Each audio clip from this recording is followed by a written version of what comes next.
Selamat datang di channel Novel Official.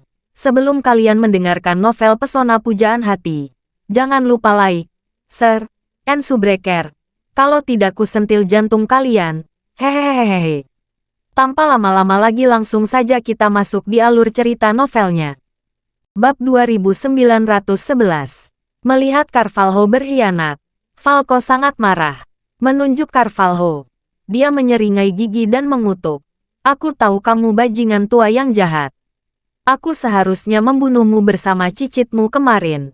Carvalho berkata dengan dingin. Falco, kamu membunuh banyak orang dalam hidupmu. Bahkan kamu membunuh orang biasa tingkat terendah. Sekarang kamu tidak tahu malu mengatakan bahwa saya bajingan.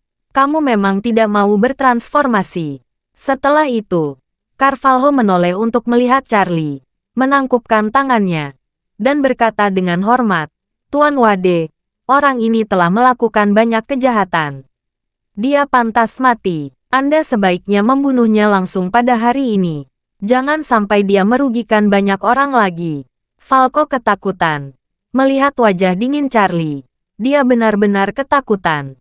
Dia berlatih seni racun dengan keras sepanjang hidupnya. Dia mengandalkan cacing parasit yang sangat kejam ini. Dia membunuh banyak master dan orang biasa yang tak terhitung jumlahnya di masa lalu. Bahkan para master top itu, bahkan jika kekuatan mereka lebih unggul, mereka tidak dapat melawan Falco dengan cacing parasitnya. Ini untuk pertama kalinya dia melihat seseorang seperti Charlie yang bisa menjatuhkan cacing parasit ke tanah dengan $1. Dapat dilihat dari sini bahwa kekuatan Charlie benar-benar tak terduga. Apalagi metode serangan terbesar andalan Falco adalah cacing parasite ini. Begitu cacing parasite kehilangan kekuatan serangannya, dia akan seperti ular berbisa yang dicabut. Bagaimana bisa melawan Charlie? Jadi, dia memandang Charlie dan memohon dengan getir. Tuan Muda Wade, mohon maafkan saya karena buta. Jika saya tahu Anda memiliki kemampuan yang luar biasa, bahkan jika saya memiliki 10.000 nyali, saya tidak akan berani melawan Anda. Charlie mencibir dan berkata, tidak ada artinya mengakui kepengecutan saat ini. Bagaimana dengan kedalamanmu? Kamu tadi bilang aku orang bodoh yang tidak kenal takut. Kamu tadi bilang ingin aku mengalami rasanya otakku dimakan cacingmu. Akui saja, Falco sudah ingin mati, menyerangmu. Aku sudah berusaha yang terbaik untuk menyerangmu. Dan sekarang kamu sudah menginjak cacingku. Kalau kamu mencapai lebih keras, kamu akan menghancurkan cacing parasitku sampai mati. Namun, dia tidak berani membalas kata-kata Charlie. Dia hanya bisa mengangkat tangannya, menamparkan wajahnya dengan kasar, dan pada saat yang sama menghina dan berkata, itu karena aku tidak punya mata, aku tidak punya. Tuan Wade, mohon bermurah hati, mohon maafkan saya. Saya akan segera kembali ke Inggris. Saya tidak akan pernah kembali ke Tiongkok seumur hidup saya. Charlie menggelengkan kepalanya dan berkata sambil mencibir, Cina bukan tempat kamu datang dan pergi kapanpun kamu mau. Aku tidak peduli bagaimana kamu menyakiti orang di luar negeri. Tetapi kamu sudah membunuh orang yang tidak bersalah di Aurus Hill. Aku tidak akan pernah membiarkan kamu pergi. Falco berseru, Tuan Muda Wade, saya baru membunuh 1 orang di Aurus Hill. Orang itu hanyalah penjaga keamanan di pemakaman Gunung Phoenix ini. Dia bukan orang penting. Saya bisa kembali ke jalan yang benar. Mohon maafkan saya kali ini. Suatu hari, jika Tuan Muda Wade membutuhkan saya siap melakukan yang terbaik untuk Tuan Muda Wade. Saya akan melakukan apapun. Charlie bertanya kepadanya dengan ekspresi dingin. Apakah satpam itu bukan manusia? Bukankah nyawa satpam juga berharga? Membunuh selalu kamu anggap benar dan pantas. Tidak peduli siapa yang kamu bunuh. Melihat ekspresi Charlie yang sangat tegas, Falco menyadari kejadian hari ini sangat menakutkan dan tidak mungkin untuk mengisyaratkan dengan baik. Dia dengan cepat menganalisis situasi. Saat ini, pria bermarga Wade ini bertekad menginginkan perdamaian. Dengan permohonan seperti itu, tidak mungkin membuat perjanjian itu menjadi lunak. Pilihan terakhir adalah yang terbaik. Memikirkan hal ini, Ekspresi Falco tiba-tiba menjadi sedikit ganas. Dia menatap Charlie dan berkata dengan dingin, "Kamu dan aku bukan orang biasa. Jika kita benar-benar menghitung, kita juga dianggap penganut Tao. Tentu saja kita tidak bisa dibandingkan dengan orang-orang biasa itu. Seperti kata pepatah, tetaplah di garis depan dalam segala hal, sehingga kita dapat bertemu satu sama lain di masa depan. Kalau kamu ingin aku mati, maka aku, Falco, tidak mudah untuk diganggu." Charlie meletakkan jari kakinya pada cacing parasit Falco, menginjaknya sedikit lebih keras, dan berkata dengan jijik, "Jika kamu masih memiliki kemampuan, gunakan saja." Falco dipenuhi gigi dan berkata dengan dingin, "Kamu yang meminta." Setelah selesai berbicara, dia segera mengeluarkan tongkat kayu hitam seukuran sikat gigi dari sakunya. Dia melemparkan tongkat kayu itu ke arah Charlie, dan berteriak, "Kamu anak yang sombong dan bodoh. Lihat gunturku." Charlie benar-benar terkejut dengan kata-katanya. Guntur surgawi. Mungkinkah Falco memiliki perintah guntur? Memikirkan hal ini, Charlie segera mengaktifkan aura di tubuhnya dengan kecepatan tinggi. Dia siap bertarung. Bab 2912. Charlie melihat petir datang langsung ke arahnya. Dia waspada sekaligus sedikit mengejutkan. Untuk beberapa alasan, ketika badai Falco keluar, tidak ada perubahan di langit. Menurut pengalaman Charlie sendiri dalam menggunakan perintah petir, setelah benda ini diaktifkan, awan gelap akan membahayakan lingkungan dan guntur akan menggelinding di langit. Tetapi perintah petir milik Falco tidak bergerak sama sekali. Pada saat ini, petir meledak di depan mata Charlie. Dengan ledakan guntur terdengar dari udara tipis. Gerakannya sedikit bergemuruh dan hujan. Charlie hanya melihat sambaran petir lebih dari 1 meter datang ke arahnya. Itu tidak sebaik 1% dari petir yang dimilikinya. Jadi, Charlie tidak bergerak sama sekali. Dia membiarkan petir sepanjang 1 meter itu menyambarnya. Pada saat ini, Falco memiliki senyum tegas dan penuh kemenangan di tepinya. Secara kebetulan, dia mendapat total 3 serangan guntur 1 kali ini. 2 karya pertama memainkan peran yang sangat penting pada saat-saat kritis. Falco menyimpan yang terakhir di persaudaraan selama 10 tahun. Dia tidak pernah mau menggunakannya kecuali benar-benar diperlukan. Tapi hari ini Charlie terlalu agresif dan tidak memberikan ruang yang sama sekali. Dia harus menggunakan senjata rahasia terakhirnya ini. Menurutnya, meskipun petirnya tidak mengandung petir yang sebenarnya, petir yang meledak dalam sekejap ini masih memiliki daya mematikan yang sangat kuat bagi darah dan daging manusia. Meskipun Charlie sangat kuat, dia masih manusia biasa dan bukan malaikat. Dia percaya Charlie sama sekali bukan tanda petir ini. Bahkan jika dia selamat karena keberuntungan, dia mungkin kehilangan kekuatan pertarungannya. Pada saat itu, dia dapat segera mendapatkan kembali kendali atas cacing parasitnya. Dia bisa memberi perintah pada cacing parasitnya untuk segera mengeringkan otak Charlie. Carvalho, yang berada di samping, juga berkeringat dingin saat melihat sambaran petir ini. Dia tahu bahwa metafisika memiliki banyak metode yang mendalam dan tak terduga. Ini pertama kalinya dia melihat seseorang dapat mengubah sebatang kayu menjadi sambaran petir. Pada saat ini, dia juga merasa bahwa Charlie mungkin dalam bahaya. Namun, pada saat petir menyambar Charlie, pemandangan tak terduga terjadi lagi. Setelah petir menyambar Charlie, tampak setengah petir yang diserap oleh Charlie dan menghilang begitu saja.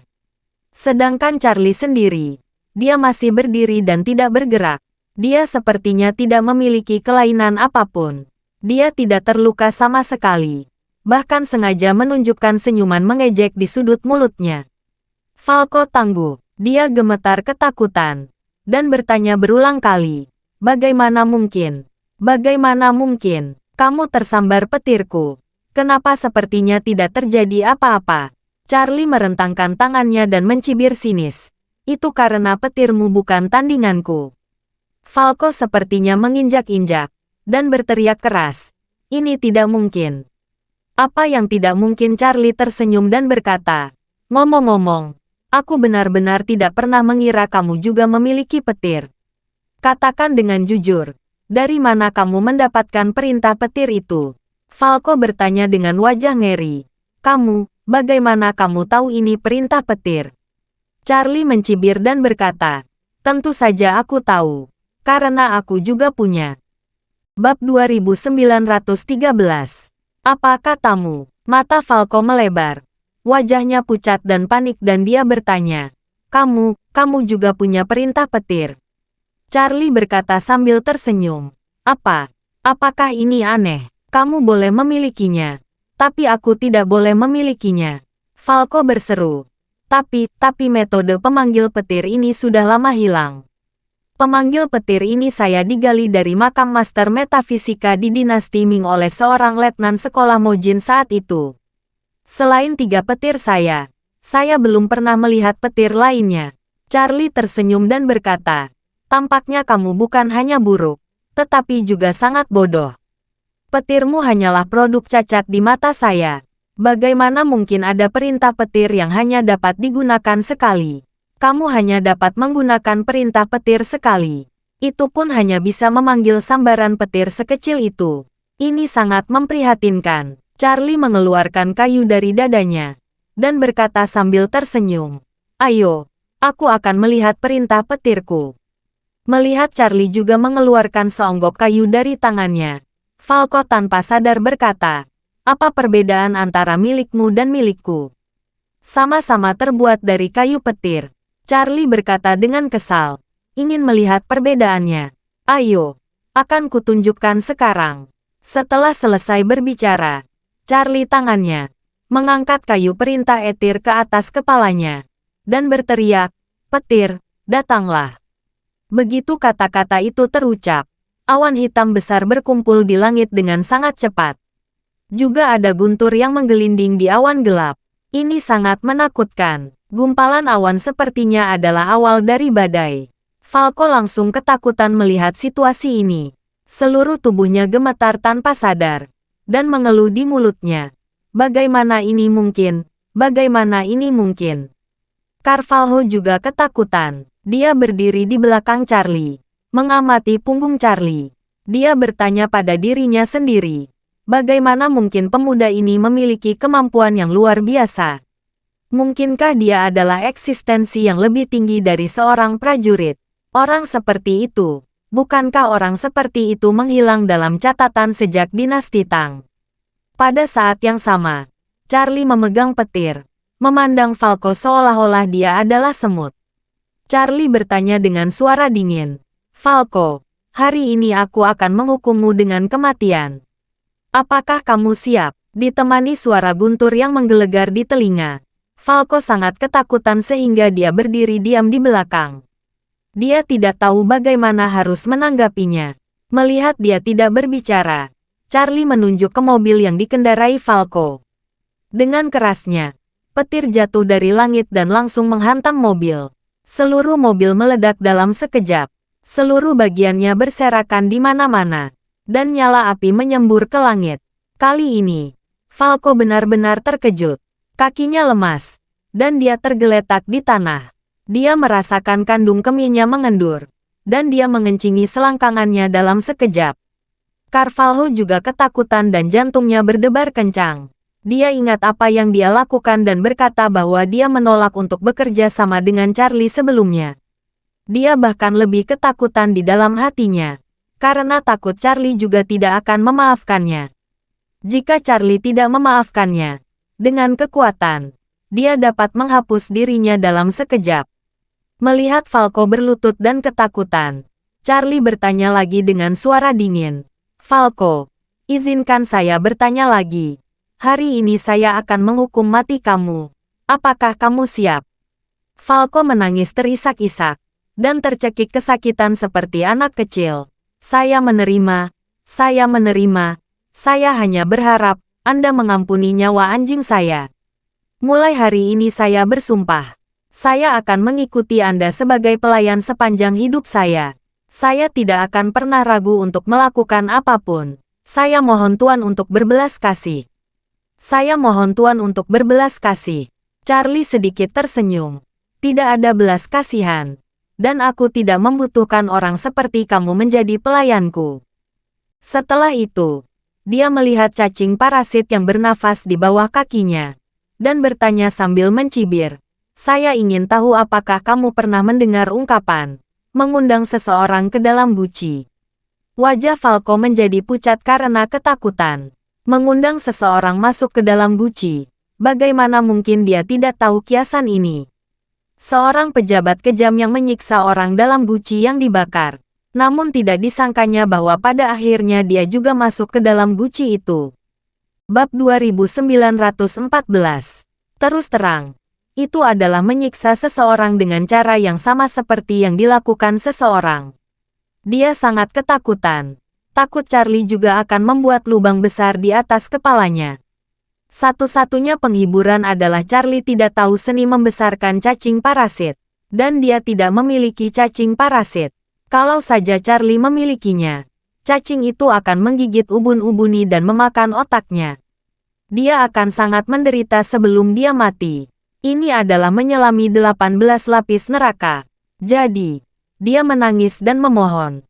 Saya akui saya telah banyak berbuat dosa. Saya hanya meminta Tuhan memberi saya kematian yang cepat. Beri kamu kematian yang cepat. Charlie tersenyum kecil dan berkata, kamu tidak bisa bertanya padaku tentang ini.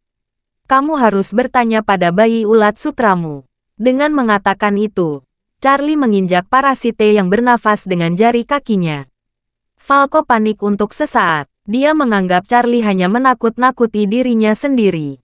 Cacing parasit peliharaannya selalu setia padanya sampai mati. Dan dia sepenuhnya mengendalikan cacing itu. Sangat tidak mungkin cacing itu berkhianat dan menggigit dirinya sendiri. Namun, saat dia berpikir demikian di dalam hatinya, Charlie sudah memenuhi reiki ke dalam tubuh cacing parasit.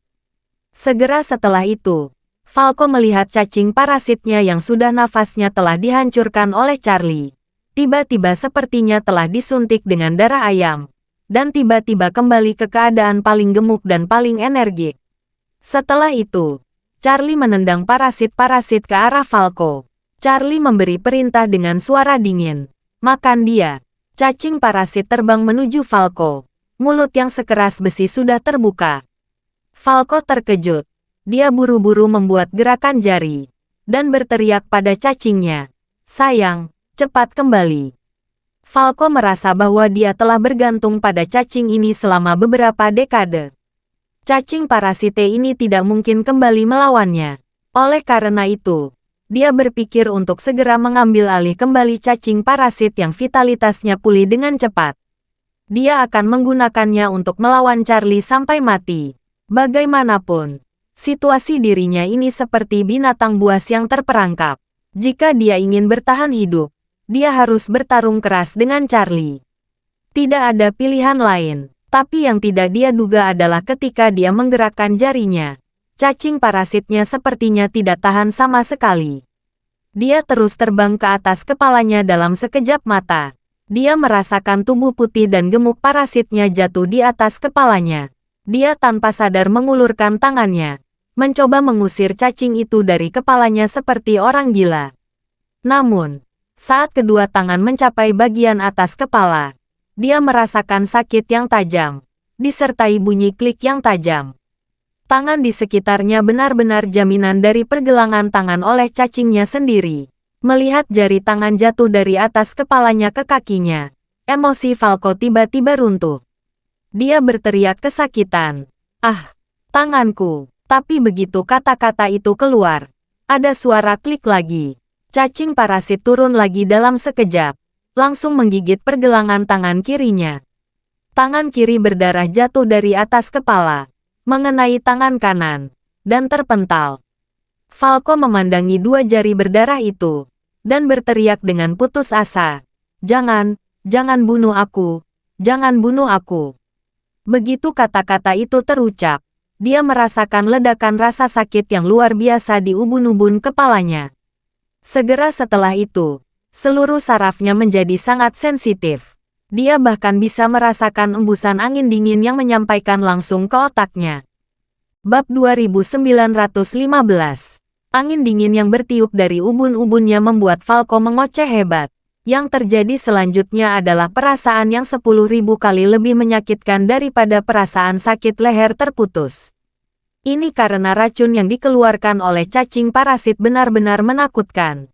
Membuat saraf rasa sakitnya ratusan kali lebih sensitif dari sebelumnya. Belum lagi cacing parasit menggigit lubang besar di bagian atas kepalanya. Bahkan jika seseorang mengambil jarum sulaman dan menusuknya dengan santai, itu hampir setara dengan 1.000 anak panah yang menembus jantungnya. Rasa sakit yang sangat parah menyebabkan Falco pingsan pada saat itu. Tetapi rangsangan menyebabkan dia bangun seketika, dan seluruh tubuhnya sangat sakit. Dan pada saat ini, cacing parasit telah membuka mulut yang gelap, dan terjun ke kepala Falco, berpesta di atasnya. Falco meninggal mendadak dalam kesakitan yang luar biasa. Kulitnya mulai berubah menjadi hitam dan biru dengan kecepatan yang terlihat dengan mata telanjang. Pada saat yang sama, darah langsung menyembur keluar dari 7 lubangnya. Mayatnya tergeletak di tempat tanpa bergerak, dengan ekspresi yang sangat lemas. Seolah-olah ada pemahaman dan pemahaman terhadap orang yang tidak bersalah yang mati di tangannya. Melihat dia sudah mati, Charlie muncul dengan dingin, dan berkata, "Kamu telah melakukan begitu banyak kejahatan. Kamu pantas mati."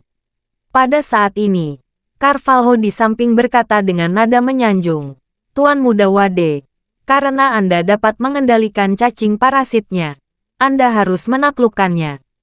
Cacing itu bisa sangat berguna." Charlie memancarkan dingin. "Apa gunanya cacing yang memakan otak manusia ini?" Carvalho buru-buru berkata, "Tuan Muda Wade mungkin belum tahu.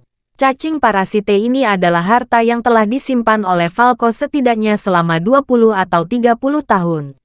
Benda ini sangat kuat setelah hidup selama 20 atau 30 tahun. Itu bisa dianggap sebagai senjata ajaib yang dikembangkan Falco dalam sebagian hidupnya." Charlie mencibir dan berkata, "Jika aku memelihara benda hantu ini, apakah aku harus memberi makan otak manusia?" Carvalho tiba-tiba kehilangan kata-kata. Dia ragu-ragu untuk beberapa saat, dan kemudian berkata, "Saya hanya berpikir akan sedikit ruginya membunuh cacing parasit itu."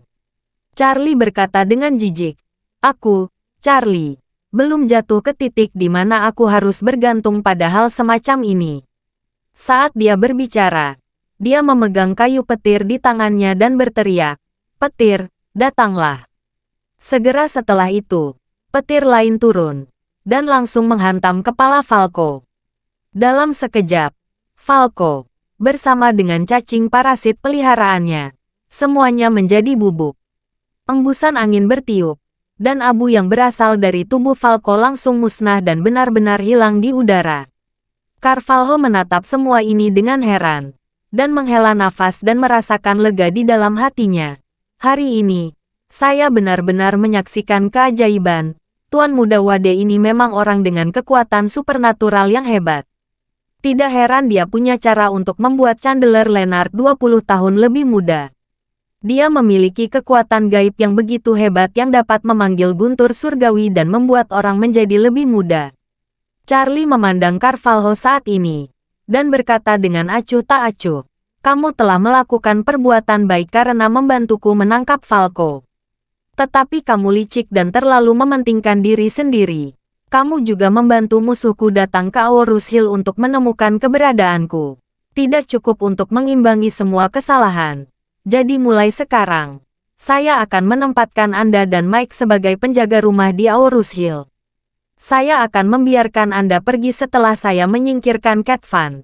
Ekspresi Carvalho sangat pahit, tetapi dia sangat menyadari bahwa tidak ada gunanya memohon belas kasihan kepada Charlie. Juga tidak berguna menunjukkan kesetiaan kepada Charlie. Ini karena Charlie sudah memiliki baja di dalam hatinya. Dan hasilnya, dia tidak akan pernah mengubah keputusannya sendiri karena orang lain memohon belas kasihan atau menyatakan kesetiaan. Falco tadi adalah contoh terbaik. Oleh karena itu, pilihan terbaiknya saat ini adalah patuh dan membiarkan Charlie menahan dirinya. Meski penahan rumah itu menyakitkan, setidaknya nyawanya masih bisa diselamatkan. Jika dia bekerja sama dengan baik dengan Charlie, dia mungkin memiliki kesempatan untuk menebus kesalahannya. Jadi, dia membungkuk dan berkata dengan hormat, "Keputusan Tuan Muda Wade, saya tidak menyetujuinya." Semuanya diakhiri oleh Tuan Muda Wade. Bab 2916. Charlie mengangguk puas dan berkata, "Kalau begitu, ikuti aku kembali." Carvalho dengan cepat setuju, namun saat dia mengangkat dan berdiri, dia mengeluarkan seruan. "Hah, mungkinkah Falco melepaskan petir dan melepaskan relik?" Setelah Charlie mendengarkan, dia tanpa sadar melihat ke tempat Falco dihancurkan menjadi bubuk oleh petirnya. Dia melihat benda abu-abu kecoklatan seukuran telur bebek di tanah. Dia tidak bisa menahannya, dan berkata, "Bagaimana relik ini bisa begitu besar? Saya pikir itu mungkin batu ginjal." "Bukan," kata Carvalho, berjalan tanpa sadar, dan mengambil benda abu-abu kecoklatan itu. Dia melihatnya dengan hati-hati sejenak, dan tidak bisa menahan diri untuk berseru, "Ya Tuhan! Ini sebenarnya ambergris." "Ambar." Charlie mengerutkan kening. Dia menyeret Graham untuk membantu menemukan ambergris beberapa hari yang lalu. Dia tidak menyangka Falco memilikinya. Namun, Charlie tidak terlalu peduli. Karena ambergris sebenarnya tidak langka. Orang kaya bisa mengeluarkan kapan saja dengan syarat mau mengeluarkan banyak uang. Saat itu, ketika dirinya bertemu Jack Yaleman di Treasure Pavilion, ada pembakar dupa arus balik Songhe di sana. Pada saat itu, agar pembakar dupa arus balik Songhe laku dengan harga tinggi, juru lelang secara khusus memberikan bonus dengan 2 kotak ambergris. Dan yang dibutuhkan Charlie adalah ambergris yang berusia setidaknya 10.000 tahun. Ambergris biasa tidak ada artinya sama sekali. Jadi, dia berkata kepada Carvalho, "Seharusnya tidak ada yang aneh tentang ambergris ini." "Saya tidak tahu mengapa Falco menyimpan barang seperti itu." Carvalho buru-buru berkata, "Tuan Wade, Anda tidak tahu. Jika itu ambergris biasa, itu lilin, dan relatif mudah terbakar. Jika ambergris kering, dapat langsung dibakar di atas api. Tapi ini istimewa." Saat itu, Carvalho melanjutkan, "Setelah dihantam oleh petir surgawi Anda, bahkan darah dan daging Falco berubah menjadi bubuk, tetapi ambergris ini masih utuh. Ini menunjukkan bahwa potongan ambergris ini telah berubah menjadi fosil." "Berubah jadi fosil?" Charlie melangkah maju dan bertanya, "Apakah kamu yakin benda ini benar-benar berbahan bakar fosil?" Carvalho menyerahkan sebagian ambergris ini kepada Charlie, dan menjelaskan, "Tuan Wade, Anda dapat melihat sendiri. Benda ini sekarang sangat keras dan sangat padat, dan tidak lagi berlilin. Sekarang lebih seperti batu. Tekstur ini relatif istimewa. Saya hampir tidak mengenalinya sebagai ambergris." Charlie bertanya dengan rasa ingin tahu, "Apakah kamu pernah menemukan fosil ambergris sebelumnya?" Carvalho buru-buru berkata, "Ada, tapi di luar negeri. Ambergris itu dibeli oleh orang misterius dengan harga yang sangat tinggi." Charlie bertanya kepadanya, "Apakah kamu memiliki penelitian tentang ambergris?" Carvalho mengangguk dan menjelaskan, "Ambergris memiliki efek obat yang kuat, dan dapat membuat orang menghilangkan pikiran yang mengganggu dan rileks sepenuhnya. Sangat cocok untuk memasuki kondisi relaksasi. Saat menyimpulkan kitab perubahan, ini sangat membantu. Sebagian besar ahli Feng Shui sangat menyukai ambergris. Bahkan jika Anda punya uang, Anda harus membeli beberapa gulungan yang mengandung ambergris. Saya biasanya menyiapkan beberapa, jadi saya hanya melakukan beberapa penelitian." Saat dia mengatakan itu, Carvalho melanjutkan, "Sebagian besar ambergris di pasaran diperoleh dengan berburu paus sperma di laut dalam. Tetapi ambergris yang diperoleh melalui 2 metode ini tidak akan bertahan lama." Setelah jeda, Carvalho melanjutkan, "Saya mendengar bahwa di masa lalu, beberapa master membutuhkan ambergris yang berusia ribuan tahun, atau bahkan lebih, untuk digunakan sebagai obat. Tapi ini semacam ini sangat langka. Satu-satunya cara untuk menerangi adalah pergi ke dasar laut dalam. Ini karena manusia tidak memiliki kemampuan untuk membunuh sperma 10.000 tahun yang lalu. Pada saat itu, setelah jeda sperma mati, akan tenggelam ke dasar laut dan membentuk jatuhnya jeda di pasir di dasar laut. Namun, menemukan sebongkah ambergris yang telah terkubur di dasar laut selama lebih dari 10.000 tahun sama sulitnya dengan menemukan jarum di tumpukan jerami. Sehingga hampir tidak ada yang bisa melakukannya. Fosil ambergris yang ditemukan sebelumnya dikatakan karena untuk gerakan geologis. Itu meleleh ke dalam lapisan batu 10.000 tahun yang lalu.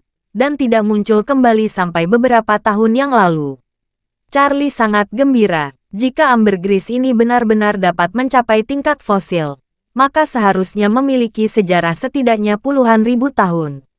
Dengan cara ini, benda ini mungkin benar-benar memenuhi kebutuhannya untuk mencapai pil penguat. Bab 2917. Charlie menyimpan ambergris. Dia melihat ke arah Carvalho. Lelaki tua jahat ini lebih enak dipandang daripada sebelumnya. Jadi, dia berkata, mulai malam ini, Anda dan Mike akan tinggal di Shangri-La.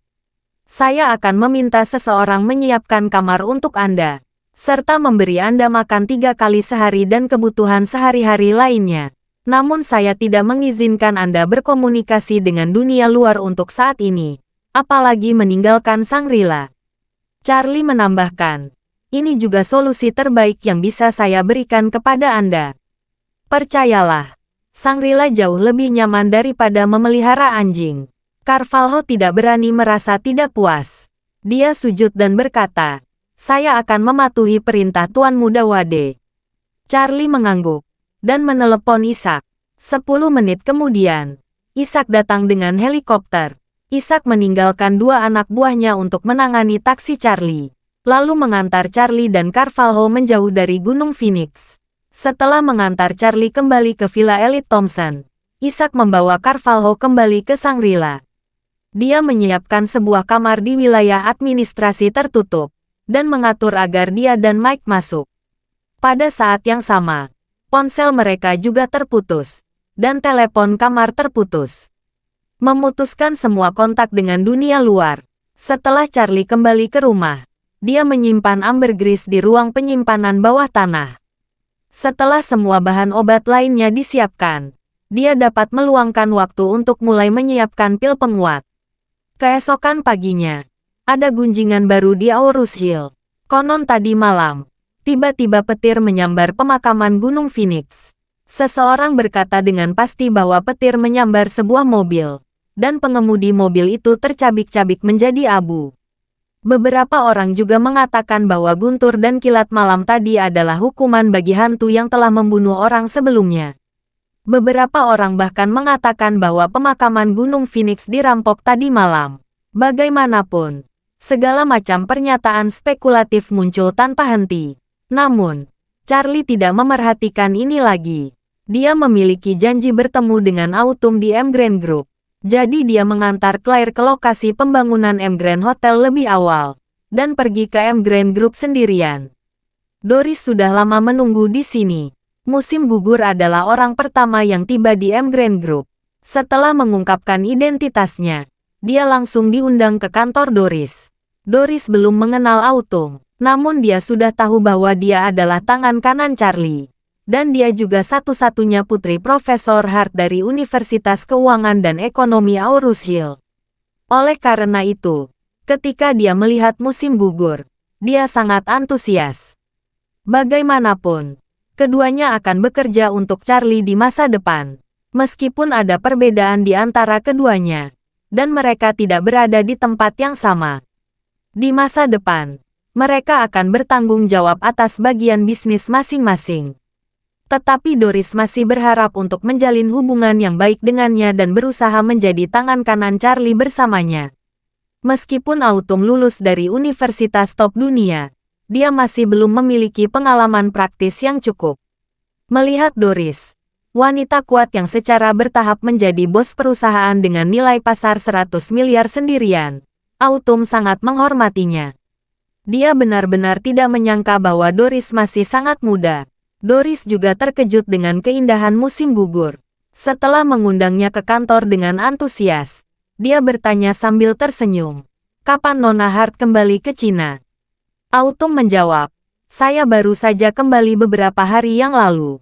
Doris bertanya dengan rasa ingin tahu. Nona Hart pernah ke Amerika Serikat sebelumnya? Ya, Autumn mengangguk dan menjelaskan. Saya lahir dan besar di Amerika Serikat. Saya lama tinggal di sana. Bab 2918. Doris bertanya lagi. Apakah kamu masih terbiasa dengan suasana Aurus Hill saat kembali? Lumayan. Autumn berkata sambil tersenyum. Faktanya, perasaan di Tiongkok jauh lebih baik daripada di Amerika Serikat. Salah satunya, saya memiliki rasa yang lebih besar. Dan alasan lain yang sangat penting adalah saya merasa aman di China. Itu benar, Doris menghela napas. Saya juga pernah tinggal di Amerika Serikat. Hukum dan kesepakatan di sana memang jauh lebih buruk daripada di Tiongkok. Setelah jam 10 malam, saya tidak berani pergi ke tempat lain. Kecuali tempat-tempat tertentu di kota. Sering terjadi meletakkan senjata di jalan-jalan dan gang-gang, yang sangat berbahaya bagi wanita. Autumn mengangguk setuju, dan berkata tanpa daya, masalah keamanan di Amerika Serikat selalu menjadi masalah yang berlarut-larut. Saat berada di sana, saya biasanya tidak keluar lagi setelah jam 9 malam. Doris berkata sambil tersenyum. Tetapi kamu bisa keluar dengan berani kapan saja di Tiongkok. Autumn mengangguk, dan bertanya kepada Doris dengan hati-hati. Nona Doris, apakah Tuan Wade mudah bergaul di tempat kerja? Doris tersenyum kecil, dan berkata, Tuan Wade, dia cukup mudah bergaul dalam hidup. Tetapi dia tidak mudah bergaul di tempat kerja.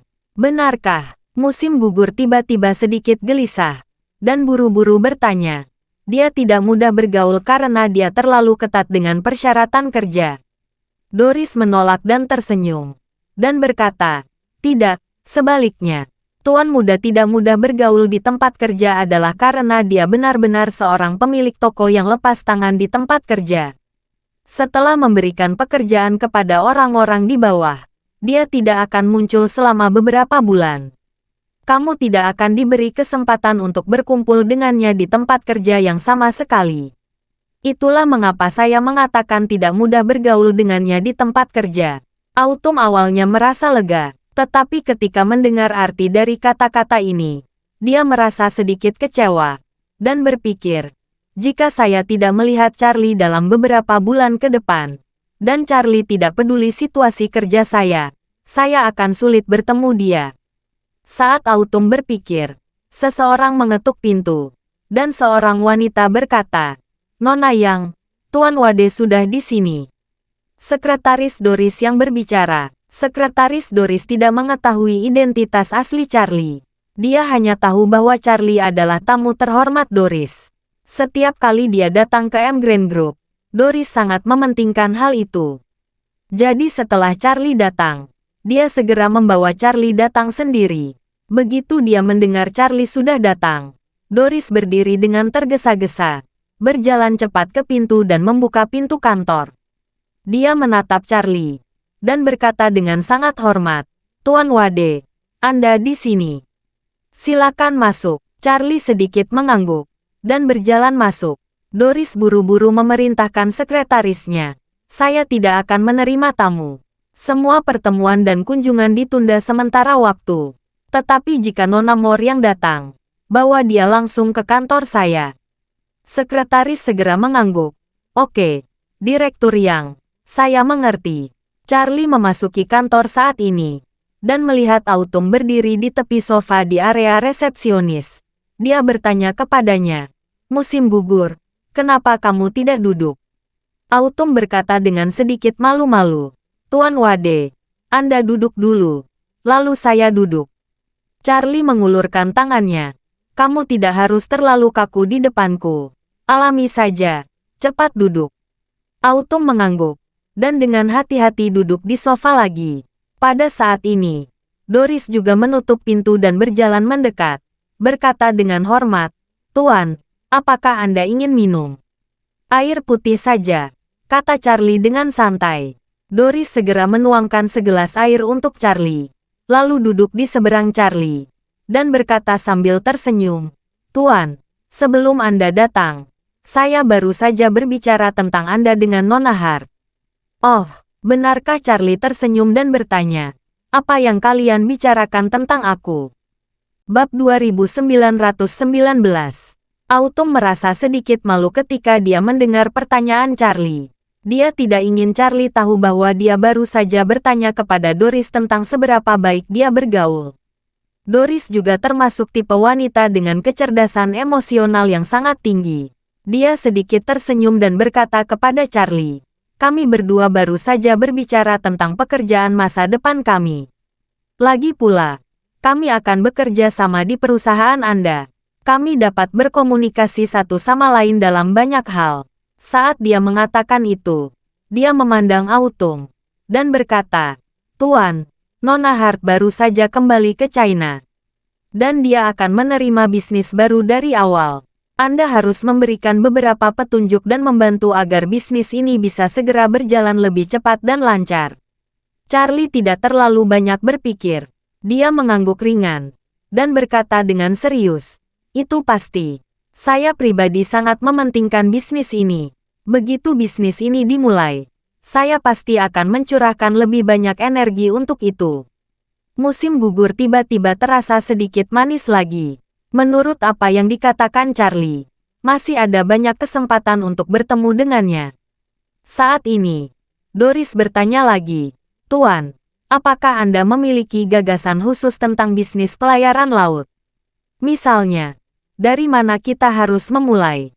Charlie berkata, "Saya berharap kita dapat langsung memulai bisnis inti secepat mungkin. Jangan terlalu banyak energi untuk membiasakan diri dengan industri dan mengintegrasikan sumber daya. Kita akan memulai bisnis ini sekarang. Tujuan pertama adalah mendapatkan kapal barang sendiri untuk berlayar secepat mungkin." Autumn berkata, "Tuan Wade, saya telah mempertimbangkan aspek ini dengan hati-hati. Persiapan yang harus dilakukan pada tahap awal adalah mendaftarkan perusahaan pelayaran laut sesegera mungkin. Lalu mendapatkan kualifikasi operasi yang relevan dan izin pelayaran. Jika ini bisa diselesaikan, kapal kita secara teori dapat berlayar dengan wajar dan legal."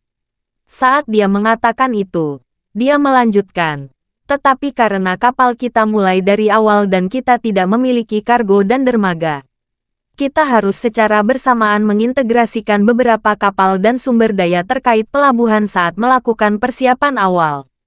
Dermaga mudah dibicarakan, dan saya akan memperjelas hubungan saat itu. Yang perlu Anda garis bawahi adalah menyediakan kapal kargo sesegera mungkin. Karena volume pesanan galangan kapal besar sekarang sangat besar. Baik itu kapal kontainer, kapal curah, minyak mentah atau LNG.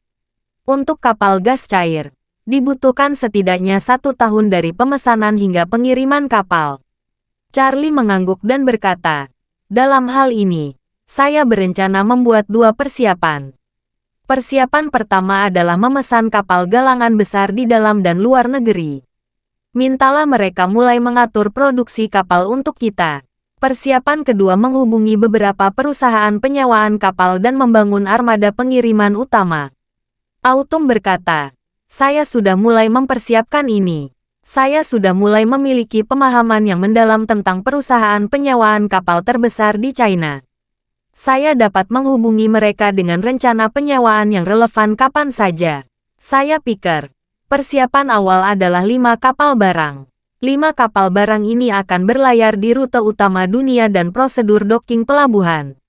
Charlie setuju dan berkata, "Tidak masalah. Kamu bisa mulai mencari kapal sewa ini sekarang. Kamu harus menyelesaikan masalah 5 kapal barang sewa ini dalam waktu 1 bulan.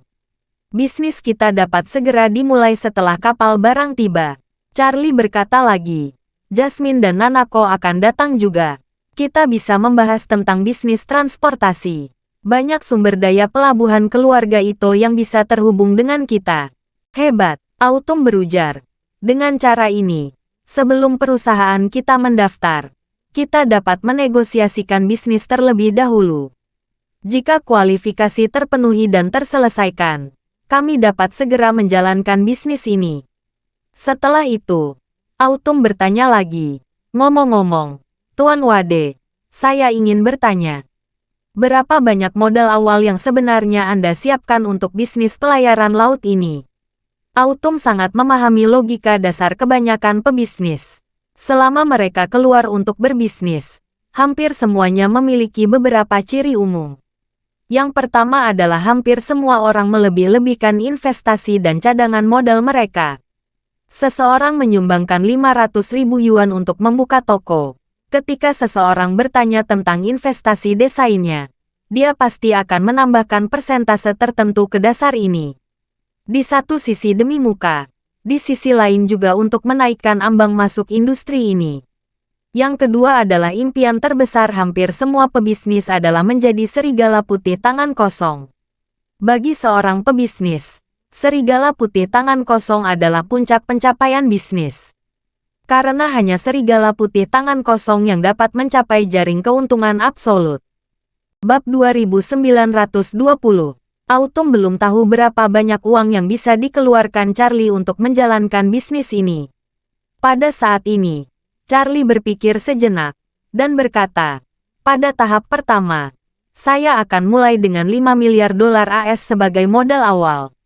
Saya dapat menambahkan 10 miliar dolar AS lagi di tahap berikutnya. Tetapi itu tergantung pada hasil tahap pertama kita. Bagaimana tepatnya? Saat dia mengatakan itu, dia bertanya lagi kepada Autumn.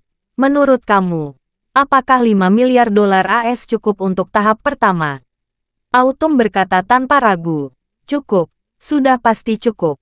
Saya dapat memperluas skala berdasarkan ide awal. Kita dapat memesan 10 kapal kargo baru ke perusahaan pembuat kapal. Tahun depan, kapasitas pengapalan kita akan meningkat pesat. Charlie mengangguk dan berkata, aku mohon padamu untuk memutuskan. Pada saat ini, terdengar ketukan lagi di pintu, dan suara sekretaris Doris, Nona Yang, Nona Mor dan Nona Ito ada di sini. Doris menjawab, silakan masuk. Charlie berkata kepadanya dan Autumn saat ini. Jasmine dan Nanako tidak tahu banyak tentang situasiku di keluarga Wade. Kalian harus memperhatikan ini, jangan sampai berbohong. Keduanya mengangguk setuju. Saat ini, pintu kantor didorong terbuka oleh sekretaris. Jasmine yang glamor masuk bersama dengan Nanako Ito yang pendiam dan ceria. Melihat Charlie, Jasmine dengan hormat berkata, Tuan Wade. Nanako Ito tidak bisa menyembunyikan kegembiraannya dan berkata, Charlie-kun. Melihat kecantikan mereka berdua yang tak tertandingi, Autumn tercengang. Dia tidak menyangka ada begitu banyak wanita cantik di sekitar Charlie. Hanya satu Doris yang mengejutkannya melonjak. Dia tidak mengira kedua wanita cantik ini tidak lebih buruk dari Doris. Selain itu, Autumn berpikir dengan percaya diri. Jika dia menambahkan dirinya sendiri, keempat wanita ini dapat dikatakan sebagai 4 Dewi Agung. Dia bertanya-tanya mengapa ada begitu banyak wanita cantik memanggil Charlie dengan sebutan berbeda. Doris memanggil Tuan Muda Wade, Jasmine memanggil Master Wade, dan Nanako Ito menemukan Charlie-kun. Untuk beberapa alasan, dia merasa Nanako Ito memanggil Charlie dengan ambigu. Terdengar jauh lebih intim daripada sebutan Tuan Wade, Master Wade, atau Tuan Muda. Charlie berkata kepada mereka berdua saat ini, kalian berdua datang tepat waktu. Saya sedang membahas transportasi laut dengan Autumn dan Doris. Setelah berbicara, mereka memperkenalkan satu sama lain secara singkat. Setelah itu, Nanako Ito berkata, ngomong-ngomong, Charlie-kun, saya menerima pesan bahwa grup pengiriman laut keluarga Schultz telah menyelesaikan perubahan pemegang saham. Sekarang semua sahamnya sudah atas nama Sophie Schultz. Mereka memiliki armada transportasi laut yang sangat besar, tetapi mereka masih diblokir, dan seluruh kelompok tidak dapat direvitalisasi. Jika Charlie-kun dapat menemukan terobosan dari Sophie, Anda pasti bisa mendapatkan hasil 2 kali lipat dengan setengah usaha. Terima kasih sudah mendengarkan cerita novel Pesona Pujaan Hati. Sampai jumpa di novel selanjutnya.